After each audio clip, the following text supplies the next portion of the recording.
In 3, 2. Hello, everyone. Welcome back to the RGVSports.com podcast. I'm your host. My name is Jon LaFollette, and I cover high school sports for the Monitor newspaper in McAllen for RGVSports.com for the world at large. If you're listening to this, you already know what it is. It's RGV Week 7 podcast for 6A teams. Believe it or not, there's only 5 regular season games left before the postseason begins. Last time I recalled, Greg, it was August. We were out there doing 2-a-days wearing our jeans and just sweating some of our body parts off that we can't say on the air. You're the one who wears jeans to these things. That's your first mistake. Because it's about being profesh. I'm profesh. I just don't need jeans to prove it. Well, not only are you profesh, but once again, we're wearing the same color shirt. This is like the 4th time this has happened. It must be a kinetic wavelength we share with one another. Maybe it's just a white guy thing. It could be that. We just like to wear the same hue of blue every day. I don't know what that is, but I haven't introduced you yet. Of course, if you listen to this, you already know who he is. This is Greg Luca. He covers 36A for the Monitor. I'm on Periscope duty. We're back on Periscope.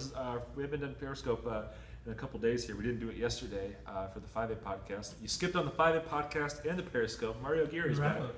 Our 31 5A podcast. Yeah, you weren't here for the wrap-up either. But he's back. Periscope. People have been missing their Mario. Mario Aguirre's back on Periscope, dude. He's back behind the scenes doing all that stuff. They haven't gotten their Valley View, Rio Grande City Pioneer update, so. Well, hey, they relayed them with the notes. They're doing yeah, we're doing good. We got everyone caught up on Pioneer and Rio Grande City and Valley View yesterday. But that was 5A. This is 6A. It's time to talk about the big boys. LOL, JK. Heck yeah, man. Anyways, so let's get going on that then. Before we get to any kind of game action, as always, let's just start with some general news or some just general tidbits from your district, 36A. Mr. Greg, take it away. Well, what I like to do with these things a lot of the times is try to find some guys who jumped out on the stat sheet who maybe I hadn't heard about or I don't know what their deal is. So I started with McAllen Memorial, and on the defensive side... You don't know what their deal is? Yeah, like just... You just go up to do a practice like, hey, what's your deal? Just ask him that. Well, it's just like sometimes you see a guy who had 12 tackles in a game, and you're like, I hadn't seen his name before. Like, what's going on there, right?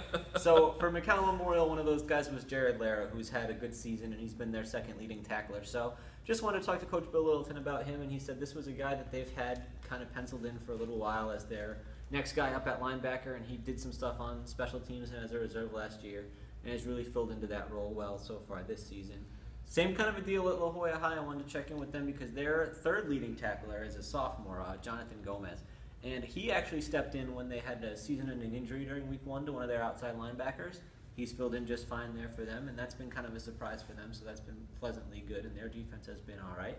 And then I talked to Coach Tommy Garcia over at La Jolla Juarez Lincoln. They're coming off a bye week, and they're getting some more guys back from injury, and hopefully they'll be healthy because they'll need everything that they can possibly muster to have any kind of anything going on against McAllen Memorial. Yeah, against McAllen Memorial. I mean, McAllen Memorial dropped 70 against Rowe last week. Is there any kind of indication they can limit them to below 50? No indication of that at all. Trevor Spates will continue to do Trevor Spates things. Right. He said, I'm going to forget the exact quote now, but he said something like it would be stupid to think we could stop him or something. Yeah. Hey, at least he's honest. Right. They just have to try to contain him and keep him off the field as much as possible, which is have fun. Good luck. Hey, good luck with Juarez. Good luck to Juarez Lincoln. Like we said with Rowe last week when they gave up a touchdown on literally every possession. That's not what you want out of your defense there. No, that's not at all. That's not what you want out of your defense when you give up a touchdown on literally every possession. Well, there was the one at the end where they took a knee. Okay. Count that however you want.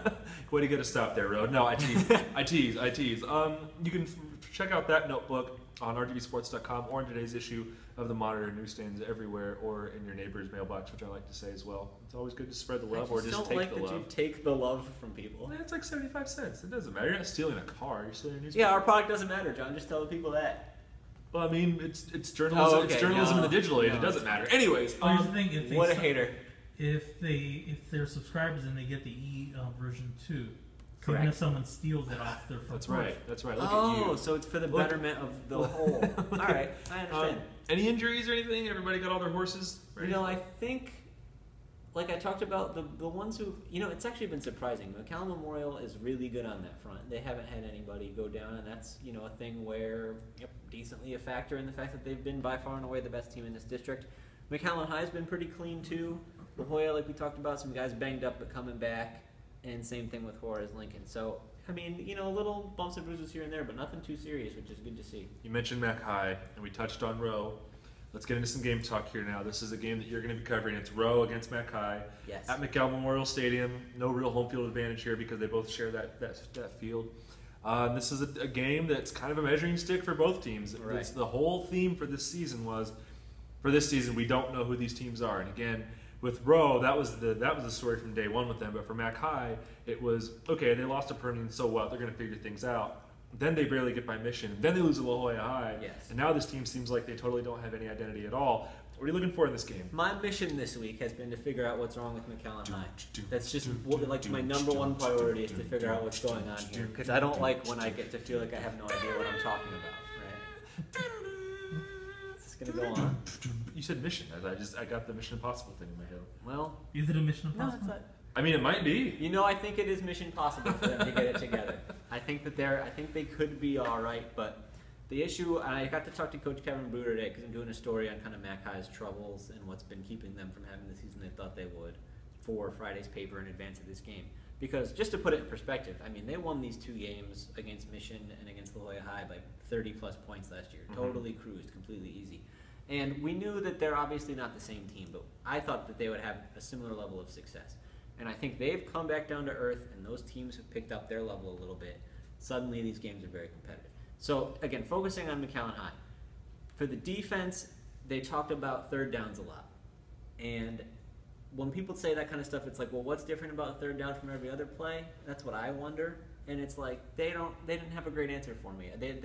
It's the consistency thing of being able to get stops every time they need it. And I just think that they have decent talent on that side. But, maybe some guys trying to do too much to make a play and make something happen, and it leads to some assignments getting missed or something like that. Because Coach Brewer said it's sort of a balance of missed assignments here and there versus a balance of, just kind of getting beat because they're a little inexperienced in terms of just player versus player match. Right, and the defense was something, even going back to 2 days, you thought was kind of the Achilles heel for this team. Well, yes. I guess I thought it was the biggest question mark, but I thought question mark. I thought it would be really strong once the kind of season got going and they got rolling, and it just hasn't been at the level I would have expected. Now, on the offensive side, they've really leaned really heavily on Josh McGowan. Mm-hmm. And I asked Coach Brewer if, are you okay with that, or do you like that this is such a scenario you find yourself in? And he said, well, we would like to be more balanced, and we'd like to have more production come from somewhere else, because McGowan's been responsible for more than half of their total yardage. So I asked, would you rather be getting this more balanced, or would you rather have this come from multiple guys? And he said, yeah, that would be nice, but that's just not the way they're built right now. They're going to have to... Is it just the fact that they're drawing up more plays for McGowan, and that's how this is happening? Or, guys have been given the opportunity to step up, and, they're just not taking advantage of what they've been given? Well, they haven't been able to find anything at receiver. Yeah. I mean, Brewer said that they want somebody to step up and be more consistent there. And I guess I was like, do you need somebody to step up? Do you need to find a primary guy or something? And he's like, I don't think we have that, but I need all of them to be better about catching the ball, be better about getting open, and just be better about doing receiver things, right? Yeah. So nobody from that group has really shown that they are a go-to guy for quarterback Caleb Youngblood, who Brewer's been pleased with Caleb Youngblood's performance. To me, watching it, I don't know that they have so much of a downfield passing game, and I don't know that he's been the most accurate, and they did admit that maybe accuracy not always where he would want it to be. Mm-hmm. But they've struggled with drops too, and I think that the passing game in general has not gotten going. The part of that group that I still feel good about, that I thought would be good, is the offensive line.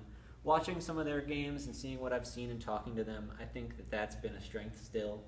Now, they lost their left tackle last week during the game, so maybe it won't still be a strength going forward, but That's the area I feel good about with them, where everything else, except for McGowan, seems to be a little bit in flux, and they got to get it together quick, because all of a sudden this is sort of a must-win game.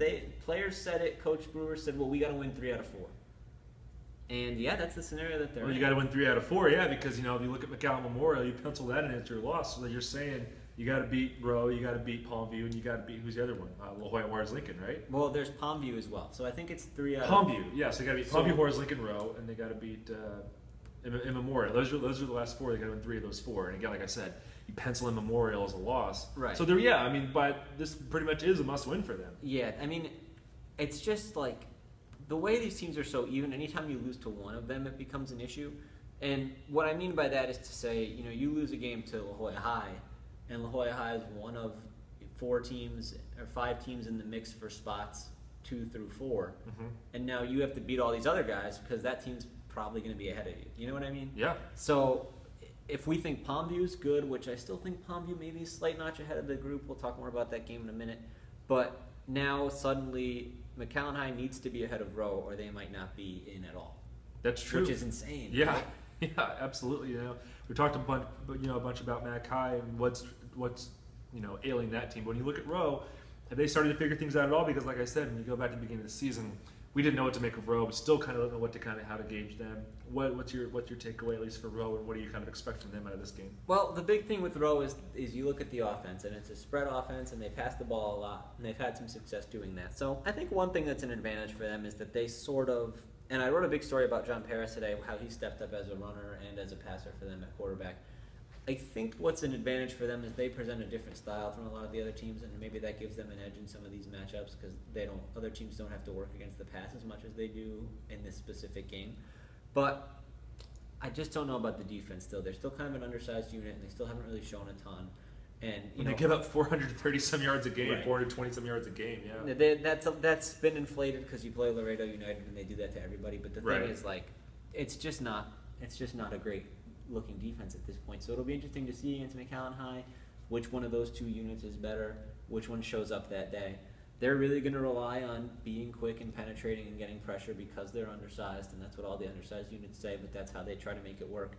And we'll see if McGowan can find a crease or 2 against them and really punish them in that way, or if the passing game can get going a little more than it has been, or whatever it might be. Right. It seems like McGowan's the X factor here in this game, and I've said this before, 9 times out of 10 at the high school level, the team with the better player wins the game. Now, we didn't see that last week because La Jolla High got the win, but I know that you're taking Mac High. If I was covering this game, I would be taking Mac High as well. Again, just because of McGowan, and he seems like he's the better player. I know that you wrote that story up here's the thing. On the road quarterback, and he's done something for them as well. But I do think if you want to talk about offensive players, McGowan's probably the best, but I would say that John Perez and Hector Vasquez and Joseph Moreno and those last 2 guys are the 2 receivers at Rowe. They're probably the 3 next best offensive players in this game. Now, defensively, I think Mac High has more talent, and I think they have just better parts, even if on paper the results have been pretty similar. I just think that player for player, they're better than Rowe is in that way, and I think that'll probably be...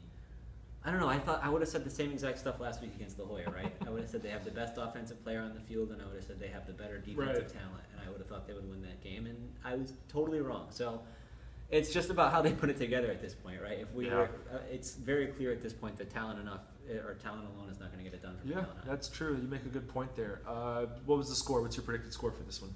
Oh, I have one in the paper, so I hate to say it now and be wrong, but I think it was something like 36-28. I have a feeling they'll both score pretty well. Okay. Mario, was there a question? Yeah, Jet Setter, what's a comment? Jet Setter had said that he thinks 36A is the most scoring district in the Valley. I don't know if there's any truth to that. I think there's going to be some interesting games down the stretch because I think after McAllen Memorial, all the teams are sort of in the mix to be in the playoff picture, or however it could shake out, anywhere from 2 to 7.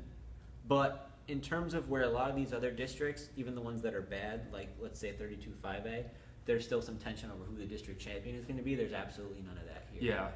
Even yours, 31-6A, you got Westlaco and Westlaco East are going to have a showdown. Westlaco East, I think both those teams are going to be undefeated going into that game at the end of the season. 31-5A and 32-6A have showdown games every week with the top teams. Yeah. Like I said, Donna and Ed Couch are going to battle it out in 32-5A, and so this is a district where there's nobody who's going to challenge McAllen Memorial at any point. I was going to say, McAllen Memorial, I think there were only 3 games this year that we could make a case for covering, which was the opener against Cherryland, the record-breaking game for States, and then Mac High because of the rivalry, but that's it. Yeah, at this point, I don't even know. We'll see what's going on now. Not even in terms of like a competition level, because obviously Memorial's a runaway favorite here, no pun intended, for the district title. But just in terms of aesthetics, football aesthetics, like you've got a lot of teams that have ho-hum offenses that play a lot of really ugly games, and even just like as a football fan, someone that who knows that life is too short to watch bad football. Like on a Friday night, like 36A teams are pretty much like again, no disrespect to them or anything, but like even like a team like I want to go see Harlingen play. I want to go see Wesco play. I want to go see Wesco. I want to see Bella play. I want to see Mission. Mission Veterans or Sherland play. Palmview is just going to run the ball. McAllen Memorial is just going to run the ball. Yeah, they're just going to run the ball. La Jolla High, they have to muck things up with their defense because their offense doesn't have the even getting the winning into McAllen High, they were averaging like 4 yards. Yeah, it's not conducive to fun football viewing. It is a real grinded out situation there. That's why you're a man of the people, Greg. You got some people like there's that TV show Dirty Jobs. Right. This is what this is. This is what you do. This is what you do. Well, see, I'm still intrigued by this stuff though. You make a valid point, like you said. Aside from McAllen Memorial, you've got a lot of teams here that are all vying for playoff spots here, and it's wide open outside of Memorial. Not just this McAllen High McAllen Row game this week, but also the La Jolla High and La Jolla Palmview game this week. Right. What do you see from this one? This is a game where Palmview is going to line up their huge offensive line and try to run the ball because that's what they do every single week. And they've shown that they have some passing ability if they need to have it. So I think that they probably have a more dynamic offense and just flat out better offensive talent than La Jolla High, who doesn't have the same kind of offensive line, hasn't shown the same kind of running back talent, although Justin Leonis is a good player for La Jolla High.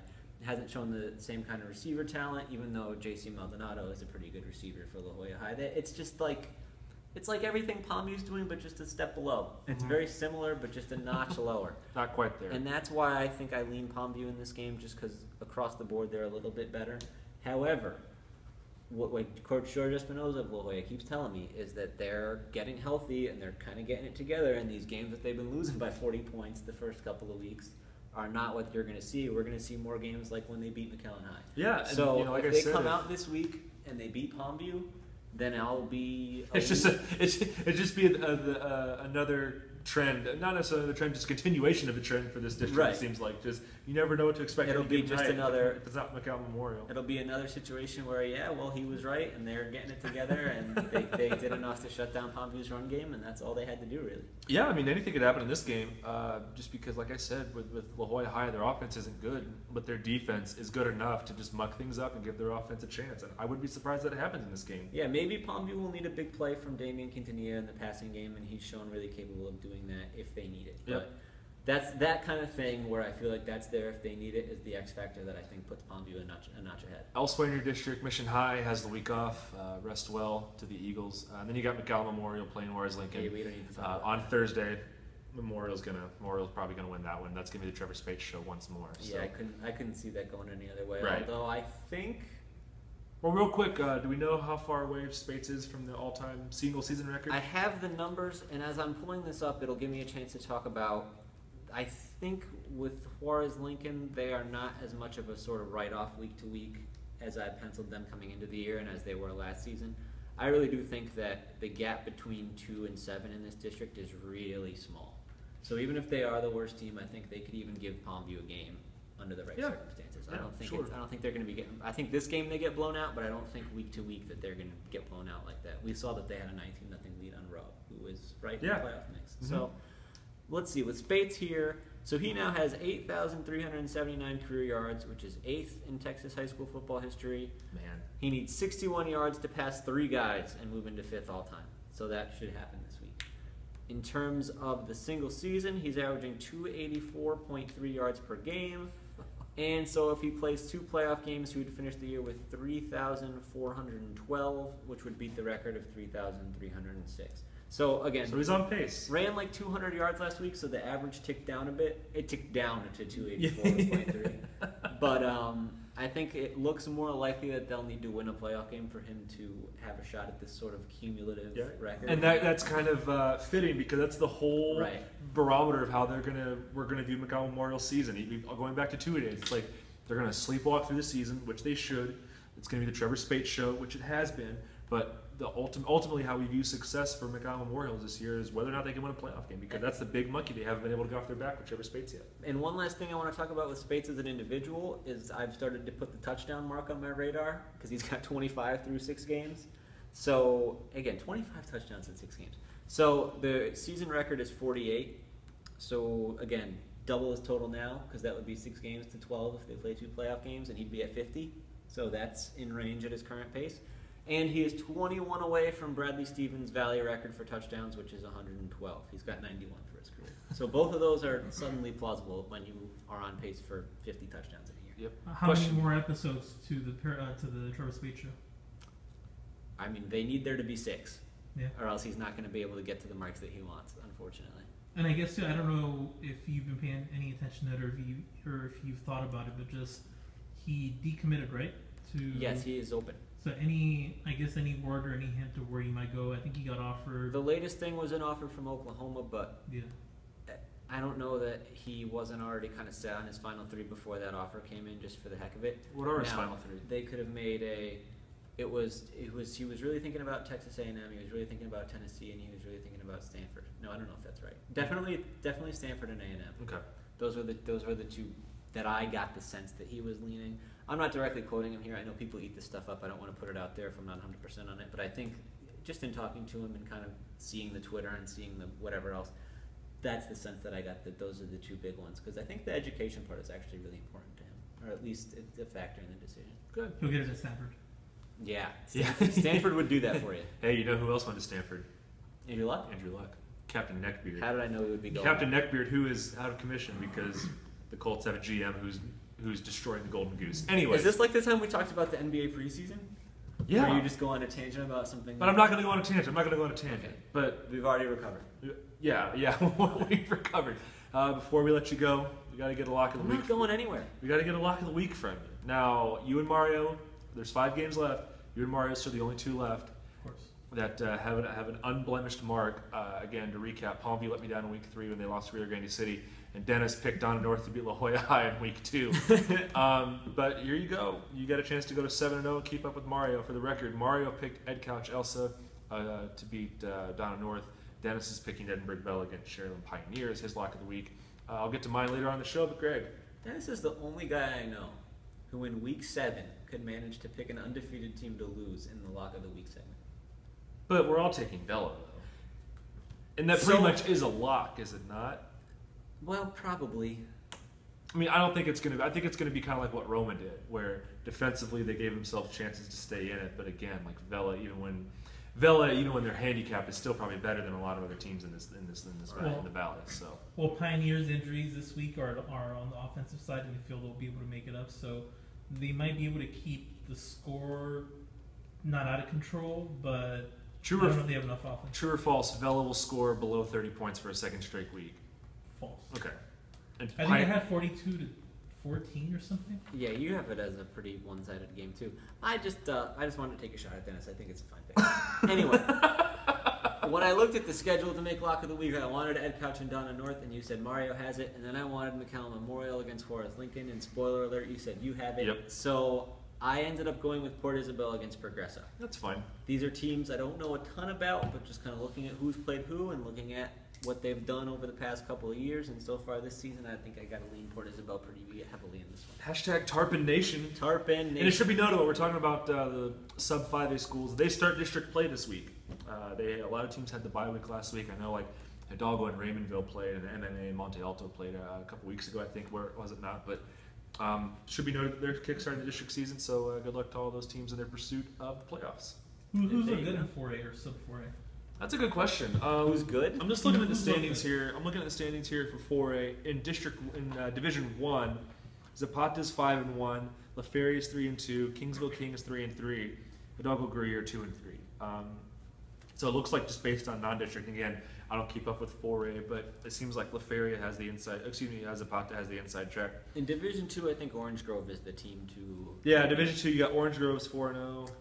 You got Rio Hondo's 3-1, Port Isabel 3-1, and then from there it seems like Raymondville, Progresso maybe. If they're off again, they look like a real football team now because they can actually score the ball and move the ball, I should say, and score points. Just on what little I know, I think Rio Hondo, Port Isabel, and Raymondville look like better teams than. I chose West Oso to beat Rio Hondo. That was a dumb idea.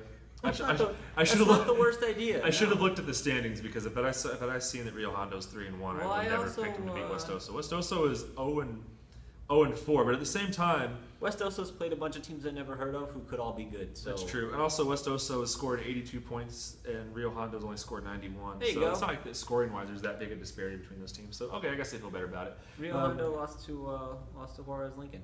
Yeah. But anyways, props to the 4A schools. Best of luck, as I said, in your quest for the playoffs. So, 4A, 3A, and 2A. We should pay mention to that. So, with that, I'll host over Q&A duties. I will thrust Q&A duties over to you. Literally thrust them to you. Don't do that motion ever again. It's like Duff Man. This is why I regret. From The Simpsons. We shouldn't have brought the Periscope back because now you start doing stuff like that. And on Greg's phone it says Far Texas, whereas on my phone it would say McAllen, Texas. Yeah, I didn't turn the Wi-Fi on. I was just thinking about that. Is it working all right?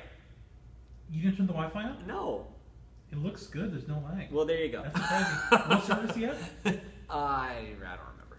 What is You know it, what AT&T? service you have? No. Yes. Yeah, there you go. This Periscope is brought to you by our friends at AT&T. I guess That's so. amazing. Go to AT&T.com and use the promo code RGV Sports. Way to go. Get 10% off your next. Yeah. Way to go unlimited data, right? It's cost me $1 million otherwise. Anyways, 31-6A, what's going on? 31-6. Hey, what's going on? I'll tell you what's going on. Not too much. There you go. Not too much is going on this week. Wesco High has a bye. Econ's playing Wesco East. It's probably the only game that really kind of intrigues me this week. Edinburgh North's playing Edinburgh High. Edinburgh North's going to win that game. You got PSA North versus PSA Memorial. That game's intriguing for the simple fact that it's the two worst defenses in that district. So the final score is going to resemble an arena football game. It's going to be like 50-something to 40-something. So if you're a fan of touchdowns, go see that game. Who doesn't love touchdowns? Only one of those teams is going to make the playoffs in PSA North. So that's the reason why you kind of the luster isn't quite there for that game, despite being a crosstown rivalry. But the game that I would like to cover would be Wesco East versus Econ. Not going to happen this week. There's better games to go cover this week. I'll probably get a chance to cover Econ next week. But pretty quiet week overall. Guys are pretty much healthy. Team at this point in the season, the teams are who we thought they'd be, and there's really nothing. I disagree. Right I'm now, surprised that Economides is capable of playing an interesting football game against Wesco East. And I'm I not think surprised at all. The results have proven that it's going to be, and that's why I maintain that I'm surprised that they. Here's way back at the beginning of the season. I locked in Wesco, barring catastrophic injury. Wesco East, and PSA North were the playoff teams in that district at the 3 out of the 4. Yes, PSA North loses George Olivares, but then they went out against Edinburgh North and got over 500 yards of offense and scored 42 points. It was business as usual. You kind of don't worry about them anymore. Now that leaves Edinburgh North, Econ, and PSA Memorial for the 4th spot there in the playoffs. At the beginning of the season, I discounted Edinburgh High. I didn't think they were going to do it, but that seems fair. You leave those 3 teams for 1 spot. At the beginning of the season, all 3 of those teams had various reasons why I could hypothetically see them make the playoffs. Edinburgh North has the size. I counted on their defense being better, which it isn't. I counted on them being healthy, which they haven't been, and I counted on them being consistent, which they haven't been. PSA Memorial, I counted on their defense being good, which it isn't. I counted on them developing a running game, which they haven't. And so they're just one-dimensional, and they lost to Econ. Now at Econ, if their offensive line solidified, if they got a consistent running game and their defense showed up, I said, hey, there's no reason why they can't be the 4th seed in this district. And lo and behold, that's exactly what's happened. They've started out 0-2, that they lost to Hannah and they lost to McAllen Memorial. No shame to losing either of those teams. Hannah, if they're not 32-6, is probably a playoff team in every other district. And everyone knows about the Trevor Spate show there at McAllen Memorial. So they've won 3 straight: PSA High, Juarez Lincoln, PSA Memorial. Yes, I know that those aren't the 3 best teams, right? But still, it's encouraging to see a team that you think might be a playoff contender beat up on teams they should beat up on. Well, okay, you don't have to win too many district games to make it in the playoffs. No, you got to win 3. You got to win 3. So they beat PSA. You've already got one of the questionable ones. Yep, you beat PSA Memorial. If you lose to Wesco East, no big deal. It's kind of a game that you kind of pencil in anyways. So they got to beat Edinburgh High, which they'll most likely beat. So that leaves the Edinburgh North game at the end of the season. That's probably the biggest game in terms of determining that. Or you squeak one out against PSA or something. Yeah, or you steal against PSA North, or even you pull an upset against Wesco East. But the thing that is really intriguing for this Wesco East Econ game is it's the number 2 offense versus the number 1 defense. And like I said, the Econ, which is which? Wesco East has the 2nd best offense, 401 yards a game. They're getting points up there. And Econ has the best defense in this game. And again, I caveat it because again, they played teams that they should beat up on, and I really don't know how quite to gauge them. And that's what I'm excited about this Wesco East game, because like we said about Roma and Vela last week. Like, yes, Vela got their points, but they scored below 30. They were kept below 350 yards of offense, which was the first time that's happened this season. 250, I think. Huh? I think it was like it was 250, something like that. Yeah. So that tells me that Roma's defense is legit. They lost the game, but we still understand about Roma. I think something's going to happen similar to that in this Econ Weslaco East game. I think Weslaco East gets the win, but I think it's going to be close, and I think that Econ's defense is going to show up, and I think they're going to make it a sloppy game. Hey, if you play McCallum Memorial and you still rank first in your thing in district, in defense, you don't need too many captains. Yeah, well, they played PSG High, and they held them to like 50 yards total offense, and they played Juarez Lincoln again. They held them to 88 yards total offense. And again, I don't think Juarez Lincoln's that bad. Yeah, and that was one thing that going back to 2 days when I was talking to Coach Payne, I was like, "What about your defense?" They took their lumps last year on defense because they had a lot of young guys, and he's like, "We have to be more than just 1 year better. We have to 1 year older. We have to be 1 year better." And these last 3 games they have been. Against PSG Memorial, they get the win 32-24, but the final score makes that game look a lot closer than what it was. At one point, they were up 22 points in that game, and PSG Memorial didn't make their comeback until Econ had all their second stringers in. So, as of right now, I think it's Econ that has the inside track to get the playoff spot here. If it's me, I'm counting out PSG Memorial, but that's just me. I'm counting out PSG Memorial too. I really am, and it sucks because they have a lot of senior talent on that team, and they've got players who can make plays, especially Mike Gonzalez, their quarterback, and their wide receiver Jay Bocanegra and Peter Vargas and Vicente Rodriguez, on the defensive side, but. Other than that, there's nothing there. They can't run the ball. They are so bad at running the ball that Edinburgh High has more rushing yards total as a team than PSG Memorial. And to put that in perspective, Edinburgh High only averages about 155 yards a game. Right. And they have more. That's incredible. Yeah, they can't run the ball.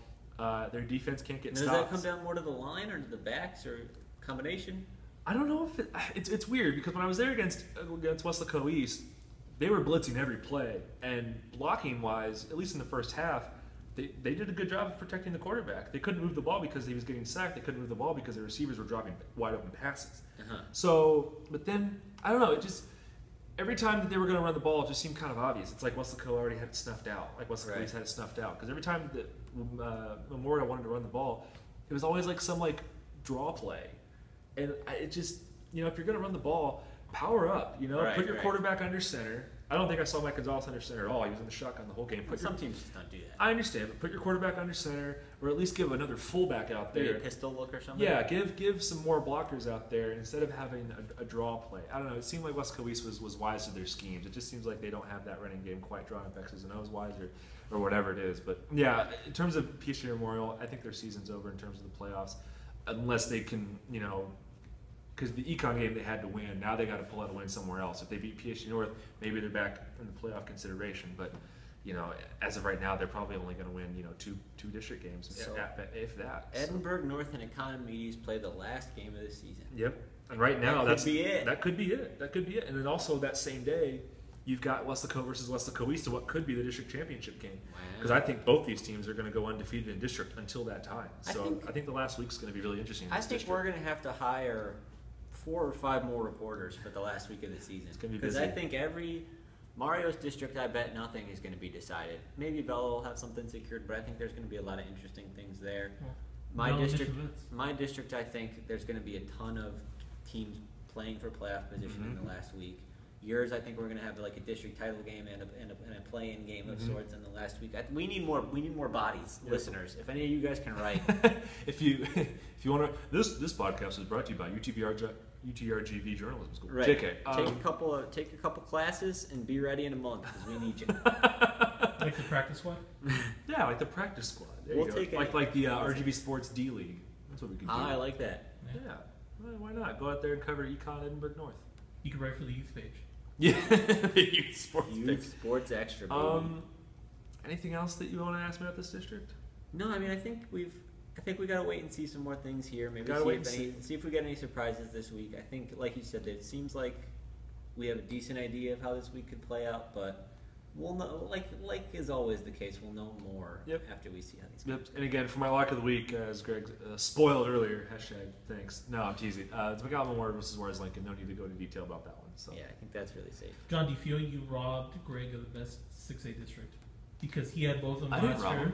He gave it to me. I asked him. I was Oh, really? I was like, Okay. hey, I want to I cover. did. I was like, hey, I want to cover 31-6 if you don't mind. He's like, yeah, sure. You Because regret Greg's a it? cool, gracious guy. I actually, I was just thinking about this today. Maybe for all the coaches, it's going to be stressful when they feel like there's 6 teams that are about the same level and they don't know who's going to beat who on any given week and how it's going to play out. But for me, that's exciting. That's interesting. Yeah, no, it's certainly interesting. Absolutely. Now, where it hurts is when I sit here on the podcast and I say who I think is going to win, and then I'm way off.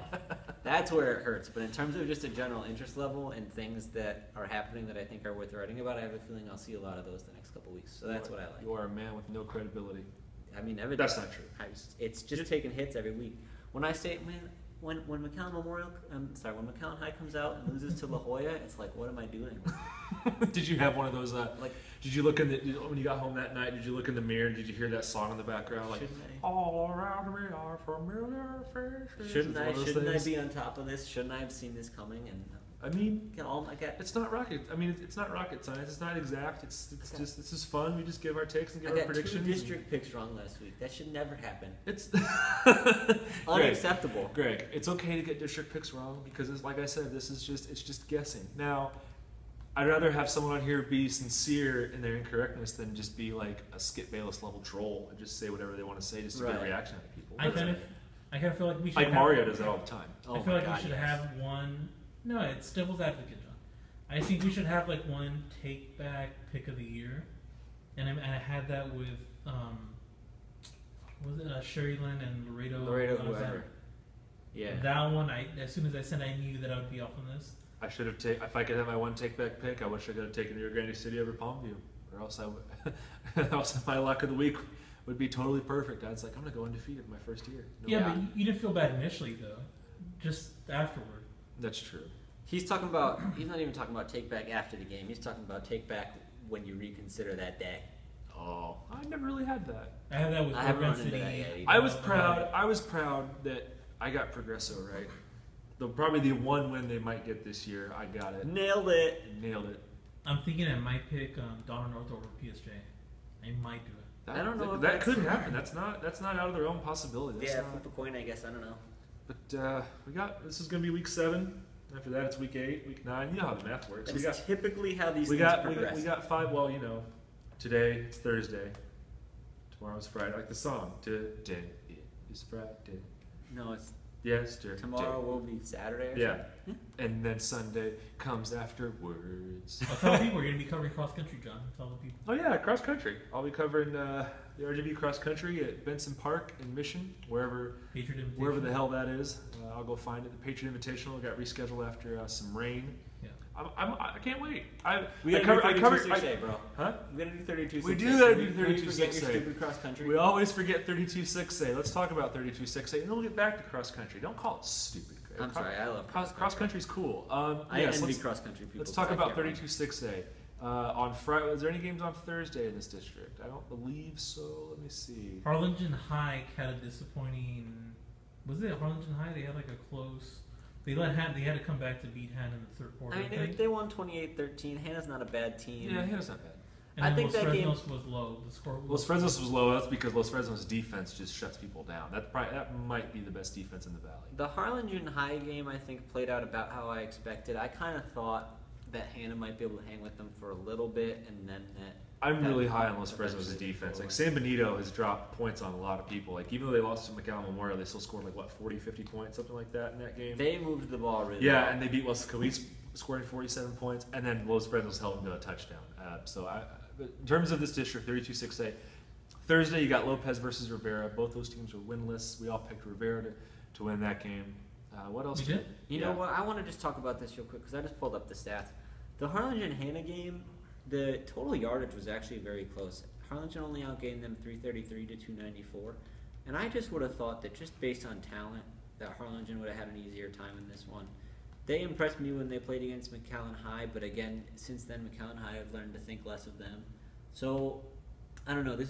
And that's not a red flag or anything. I just kind of thought Harlingen would be more dominant statistically in this. Brownsville-Ham is very good. They just might miss the playoffs because they're in a loaded district. If you put them in any other district, I strongly think that they are a playoff team. Any other district in the valley. They're like the 9th seed in the Western Conference. Yeah, that's a good analogy. Yeah, who was the 9th seed last year? Was it OKC? Yeah. So they're the OKC of the Valley. Sure. That's not a bad. They'd That's be not a like bad number 2 or moniker. 3 in the East. Yeah, you put Hannah in 32-5A. Like, you can make a case for them to be the district champions, and they played Donna this year. Like, they barely lost to Donna. Kid Joe Cavazos had 212 receiving yards last week. That's a lot. We got Los Fresnos versus Harlingen South. Harlingen South seems to be one of the more consistent teams in this district. Los Fresnos probably gets the win again. That defense is good, man. That defense is really, really good. And then we got Harlingen against San Benito. Another good game. Jet Center wants to know who's the front runner 32-6A. I would say Harlingen. No, I like Los Fresnos better. It's going to be close.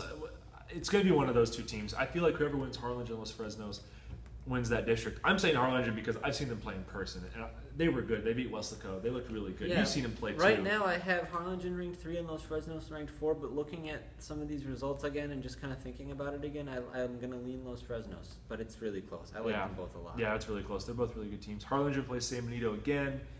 That looks to be a close game. I think we all picked Harlingen. And then we've also got Brownsville-Hannah playing Brownsville. Harlingen plays San Benito this week? Yeah. That's a big one. There's so many good teams in this district. Right, Yeah, there's a lot of big ones. And you got Brownsville Vets versus Hannah again. Brownsville Vets is undefeated. Like, I was looking at our top 10. I totally forgot they were 5-0. They just snuck under the radar being undefeated this year. So. Charger Nation. Well, again, it comes down to how many good teams are in that district, right? Yeah, who's Brownsville Vets play? Let's look at Los Fresnos. Who they played?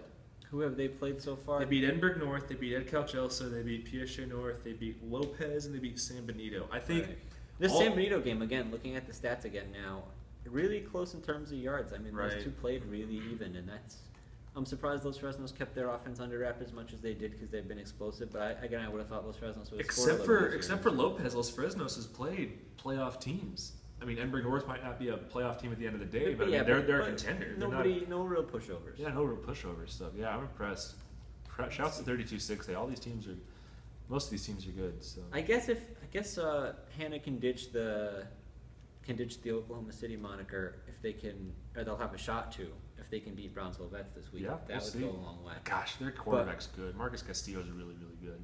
Hannah's coach has been not been there, but he's been coaching like 35 years or something. So a lot of experience. I'm not sure. San Benito and Brownsville Vets, I guess, are about the same-ish level. Because I mean, in terms, it is a shame that one of those teams has to miss the playoffs. Mm-hmm. Jump wild card. Yeah, just for 32-6A wild card. I'd go. I'd watch. Yeah, like the fifth. I tell you what, I think the fifth best team in this district, probably the second best team at 32-6A. No, excuse me, 36A. I was just gonna say, I think they'd be a shoe-in 36A. Oh yeah, even 31-6A, I think they might be a shoe-in. Any district. Yeah. Maybe not 31-5A, but still. You know, 30. There's a case to be made that 31-6A's fourth team is going to be even weaker than 36A's if we're talking about economies and stuff. True. Well, we'll see. Just in terms of who that fourth team ends up being. We'll see. Again, the larger point here would be that 32-6A's fifth team would probably beat up on either of them. Real quick, cross country, Benson Park, Mission High School, Thursday night, 6 o'clock. Be there, be square. Be there, be square. Thursday night? Yeah, it's just 6 o'clock. Now it starts at 4, but the varsity won't be going until about 6. It's a makeup. Since when do they have weekday evening? It's a makeup date. It was supposed to be on the weekend, but it got rained out. Like 2 weeks ago, it got rained out. Yeah, so I'm excited. I covered track and field, so I'll know some of these kids and these coaches for the distance runners. So I'm excited to get back out there. Hopefully Pedraza wins again. Good quote. I love Victor Pedraza. That kid's cool, man. That kid's cool, especially if he still has the mohawk. That kid probably has the best mohawk in the valley. So Mario, are you covering volleyball on Saturday? Am I? Who's the number one? Who's the number one team in the volleyball top 10, Greg? Who's the number one team? Mission Vets. Mission Vets again? They fell back. Now they're back up. Well, the McAllen schools beat up each other too much. How was that Ed Chelsea game? I was surprised to see the score yesterday. They lost to PSG High. I mean, I just don't think neither of those teams would, I think, beat the McAllen schools if they went up against them. I think the level of play was solid, but they're not at the same level as those schools, and they. I think both teams made a decent amount of errors in that one, and I did think Ed Couch would be the better team, but PSG High they have a freshman who's really good. I'm blanking on her name now, number 6, but yeah, she was really, really strong for them. What did they say at Ed Couch? Because they swept everyone in the first round and they lose. Right, they hadn't lost a game at all since August, and that's 5 weeks or something, and the coach was happy with how they sort of responded to losing and facing some adversity. She thought that their play was still pretty solid, but she just thought that PSJ High was better that day. So I'm not. I mean, good to hear a level-headed coach. Right. So also, today is 2 weeks till the start of girls basketball practice, which means it's 3 weeks till the start of boys basketball practice. So we're getting ready, and swimming and diving season's right around the corner too. We're starting to pick things up here in the RGV in terms of sports. So. What day are we gonna have the diving podcast? The diving. I'd love to do a swimming and diving podcast, man. Get some of these kids on here. There's some good swimming and divers out there. So if you want to actually bring the kids in, that could be interesting. Yeah, it would be. Yeah, no, swimming and diving kids. Like, I'd listen to that. Not to say that like that other kids in other sports aren't smart, but like swimming and diving kids are really cerebral. Are you gonna get to MC any of the events this year? God, I hope so. Yeah, the 31 6A district meet. The Wesley East coach was like, "Here, you have a loud voice. Get on the microphone and announce winners." Like, oh, I would happily do so. Yeah, make me the center of attention, please. I love that. Did you tell people like to visit RGVSports.com? Yeah, talking like my radio morning DJ voice. Hey everyone, welcome to Weenie in the butt. Hey everybody, welcome back to the 31 6A district swimming competition. Yeah. I love that. First up, we got awards for the 4x4 medley relay. And third place, it's Edinburgh Economies. I don't know. Anyways, you're treading dangerously close to the weird strip club guy voice. The weird strip club guy voice. You gotta be careful. Hey, ladies and gentlemen, thanks for coming out to have me. Tippy waiters with Tim and Becca. You're getting really close to that one. Huh? Isn't it the monster car? No, that's where you say Sunday a bunch of times. Sunday. Yeah, that's the one. You gotta repeat. Yeah. Can this just be my new voice for the podcast from here on out? Which one? The I don't know. just rotate the casual stripper. Just rotate throughout the show. I like it. We've starting to ramble. I think that means we got a show, folks. Heck yeah, man. We did good. We ran long, 46 minutes. We had to make up for y'all half-assed it yesterday. Greg, this is a PG podcast. You just use a PG-13 word. I'm sorry, that's my bad. JK. Anyways, you're going to be covering Roe, Mac High on Friday. If people want to follow you along on Twitter for updates from that game, where can they find you? At Greg Luca, really easy. Mario, you're going to be covering Pioneer Vela on Thursday / tonight. So when people want to find you, where can they find you on Twitter? They could find me at Mario_Aguirre and at the press box at Cat Stadium. And on Tinder, and on Christian Mingle, and on Black People Only, and Farmers Only. JDate. And JDate, or whatever you want to use. Farmers Only. I might cover Roma mission vets. I might not. It all depends. I might stay inside. We still got to figure some things out in that regard. But nonetheless, if you want to follow me for 31 6A updates, I'm at Jon Fillet. What she ordered. Jon Fillet. That's right. That's what she did. So we appreciate it, folks. Thanks for joining us on Periscope or the podcast or on YouTube, whichever way that you partake in this wonderful thing we call a show. We'll be back on Saturday recapping Week 7. You want to follow us on Facebook? It's RGVSports.com. On Twitter, at RGVSports. And we'll be back on Saturday, folks. Until then, take care of yourself. Take care of each other. Man, AT&T is just going to shut me